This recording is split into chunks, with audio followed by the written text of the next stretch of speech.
I spent 3 years looking after her, taking care of my husband's mother while also working part-time. My husband acted like a devoted son in public, but behind closed doors, he was hiding something. I couldn't keep up the pretense any longer. So, in a room full of people quietly crying, I played audio evidence to expose his true self.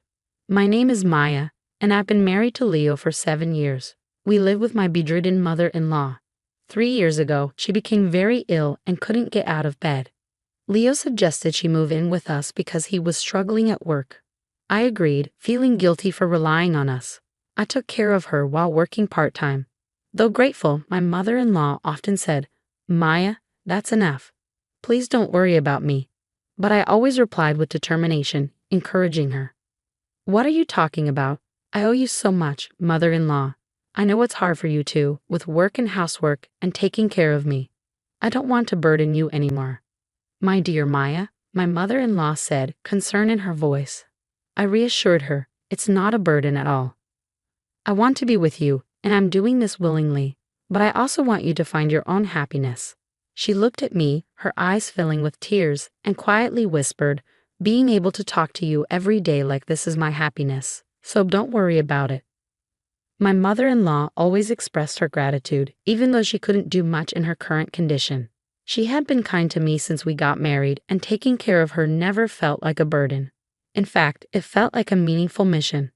However, there was one part of my life that left me dissatisfied: my husband, Leo. He held traditional views, believing that housework was solely a woman's responsibility. When we first married, he wasn't as bad, but living with his parents seemed to make him more selfish. Leo didn't contribute much to household expenses, yet his entitlement was sky high. For instance, when he came home, he would yell if I didn't greet him at the door, saying, "Hey Maya, I'm home. Why aren't you greeting me? Hurry up, get my stuff." I frowned and voiced my complaints. "Listen, Leo, I've told you before. I'm not your servant. You should do what you can on your own." He retorted, "What are you saying? Who do you think is making money for this family?" I stood my ground. "Yes, it's true you're providing for us, but I'm also doing my part. We each have our responsibilities." "All you do is clean the house and chat with my mom," he accused. "I'm also working part-time despite that," I replied. He snapped, "Shut up. Your earnings are just peanuts and you can't survive without me." "Don't you dare defy me," Leo continued. "And you can't even contribute properly to the living expenses. The only reason we can live in this house is undoubtedly thanks to your mother." I used to fight back when Leo started these arguments, but he began threatening divorce every time we quarreled. "Watch yourself, Maya. Keep this up and we'll get a divorce, got it?" I whispered back, "Please, not so loud. Your mother is in the other room. Just lower your voice and don't always talk about divorce like that." "Yeah, right," he replied. "You would have nowhere to go if we got divorced. Besides, there's no company out there willing to hire a scrub like you full-time." "Maya, stop talking like that. Just shut up and listen to what I'm saying, you idiot. You're so slow." Honestly, I was more than ready to divorce my husband. But when I thought of my mother-in-law, I couldn't bring myself to go through with it. She would always comfort me, saying, "You can always talk to me if you're troubled, Maya. You're my precious daughter." My mother-in-law had been kind to me, treating me as if we were truly mother and daughter. Because of her, I wanted to take care of her properly until the end. I wanted to repay her for all the kindness she had shown me. I endured those painful days with my husband in this house because I couldn't entrust my mother-in-law's care to a man like him. Then one day, as I was preparing dinner, I heard the usual shouting from the entrance, "Hey Maya, I'm home. Come out and greet me." I replied, "I'm using the stove right now and can't leave it." My husband retorted, "What, are you kidding me?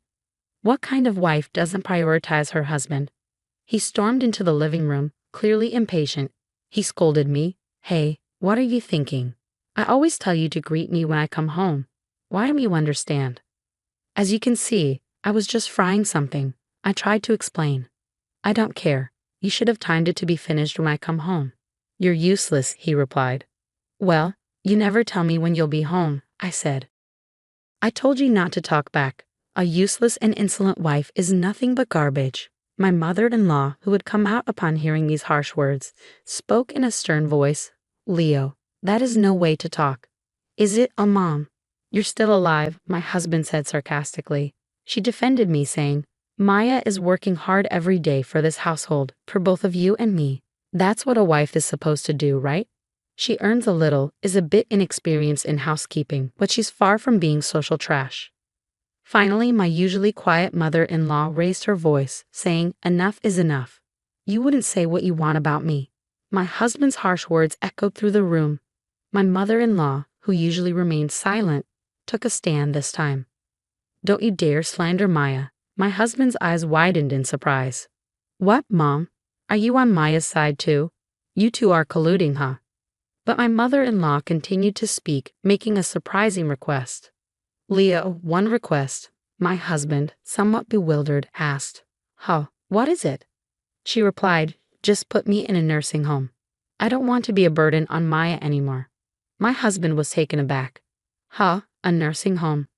Where do you think we have that kind of money?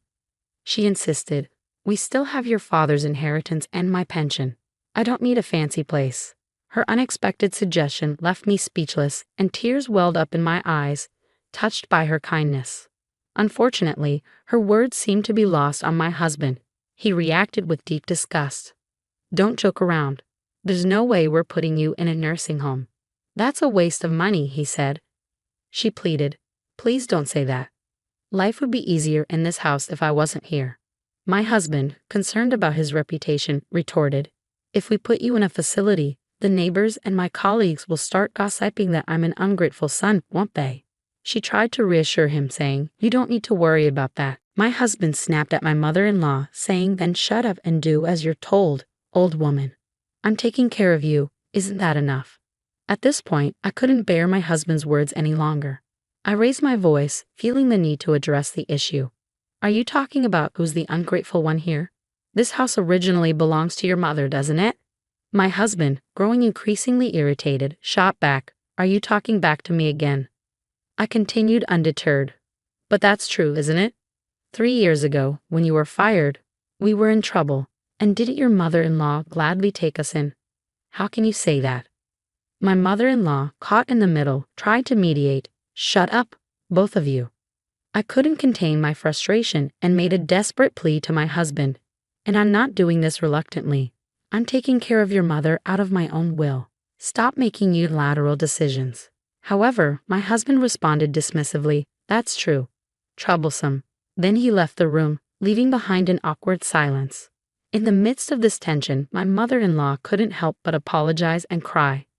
I tried to console her, saying, It's not your fault, mother-in-law. The one at fault is Leo. Every day, I grappled with the reality I couldn't control. A few days later, as I was cleaning the house, a man who claimed to be an acquaintance of my mother-in-law paid a visit. My mother-in-law looked surprised but wore a full smile. Oh, is it you, George? You came to visit. Well, if I was asked to visit my senior Linda, I couldn't refuse, could I? The visitor acknowledged her warmly. I remember trading with you a lot at work when we were younger, right?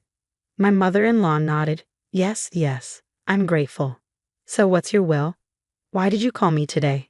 My mother-in-law looked at me and apologetically asked, Sorry, could you step out for a bit? Assuming they had a lot to catch up on, I happily agreed, saying sure, and went out to buy some sweets. George, it turned out, was a former colleague of my mother-in-law, and their conversation seemed to bring her immense joy. I hadn't seen her this happy in a while. As I felt it was time to return, I found George preparing to leave. Oh, excuse me, I'm about to make some tea, I offered. However, George declined graciously, saying, No, that's fine. We finished our conversation. But thank you for always taking care of Linda. She's a benefactor to me, so it's reassuring to know that she has a daughter like you. With that, he bowed his head to me and departed. From that day forward, George became a regular visitor, and he and my mother-in-law always had lively conversations. Several months later, my mother-in-law's health took a turn for the worse, and she had to be rushed to the hospital. In a state of panic, I called my husband, but his response was disheartening. My mom's in danger, I pleaded. Please, I need you. My husband's response was callous, as if I care. You're there. You can handle it.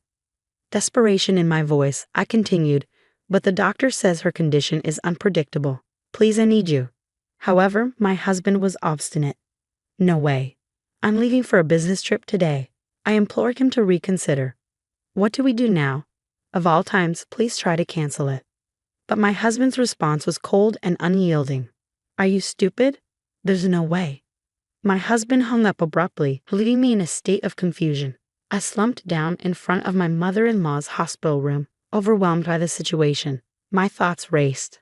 How could he go on a business trip while his mother was in this critical state? It felt incredibly cruel. How could I break this news to my ailing mother-in-law?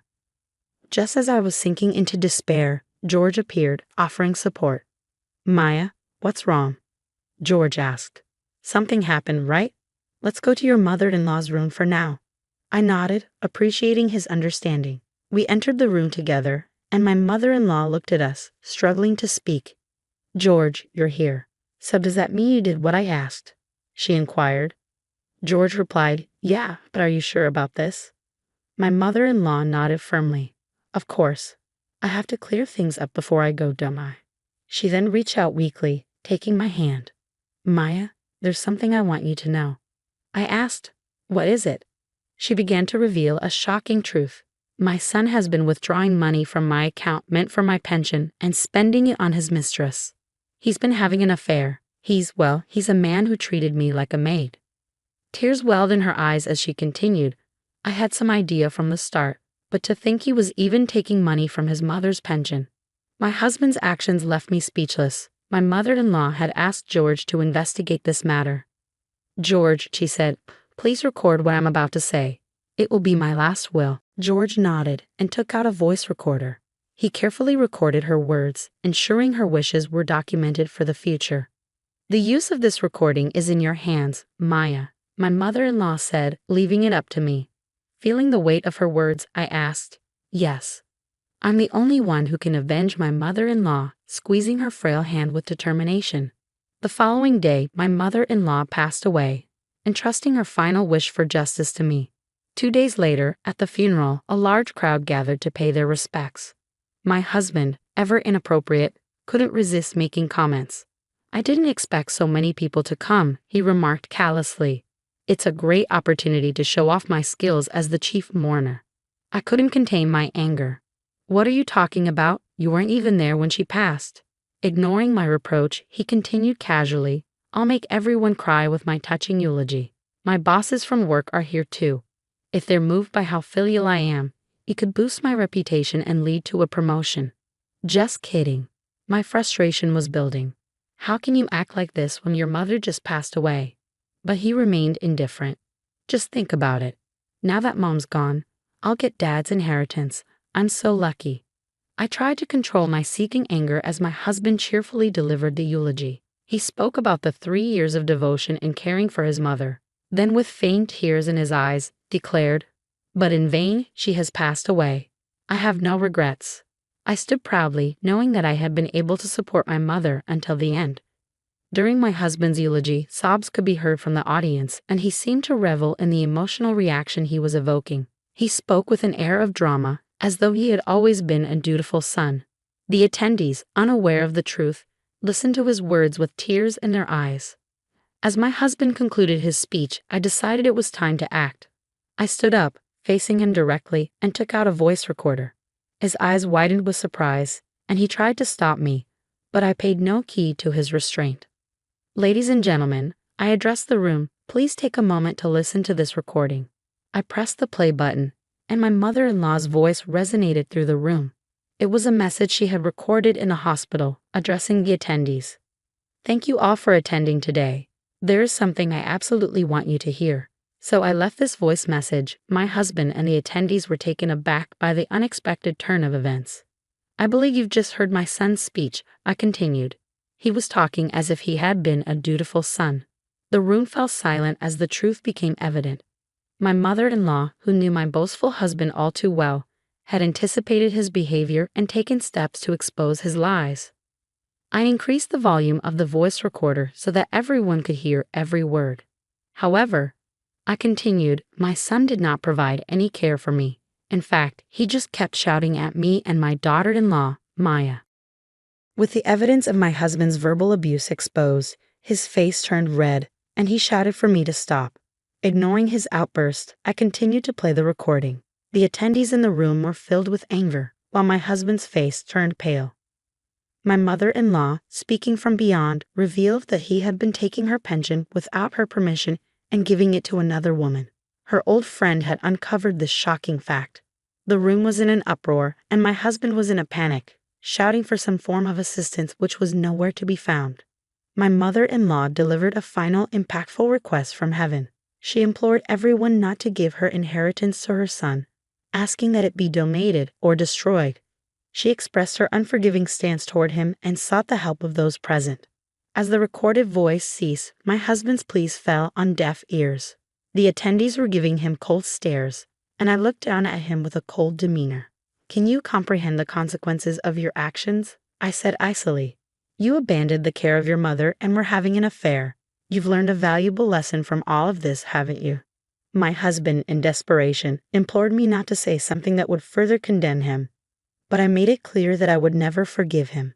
After tormenting his mother and belittling others, he would have to face the consequences on his own. Amid the cold stares from the attendees, my husband collapsed to the ground, his face drained of color. After this revelation, I decided to divorce my husband. With my mother-in-law's passing, there was no reason for me to remain in a marriage tainted by his actions. I later learned that my ex-husband had been fired from his job, which wasn't surprising since his boss had attended the funeral and likely learned of his misdeeds. In the aftermath, I demanded alimony from my ex-husband, which infuriated his mistress, leading her to promptly end their relationship. A few months later, my ex-husband found a new job through George's introduction, which, as I would discover, was all part of my mother-in-law's plan. He was employed at a company known to George, and from his salary, I received the alimony payments every month without fail. Meanwhile, I began living independently with the financial support left to me by my mother-in-law. George, who was genuinely concerned about my well-being, even helped me secure a full-time job. This, as it turned out, was in accordance with my mother-in-law's will. I can never express enough gratitude to my mother-in-law for all she had done for me. I stood before her grave, offering a prayer of thanks from the depths of my heart. "Thank you so much, mother-in-law," I whispered, making a solemn promise to myself that I would cherish and make the most of the life she had made possible for me.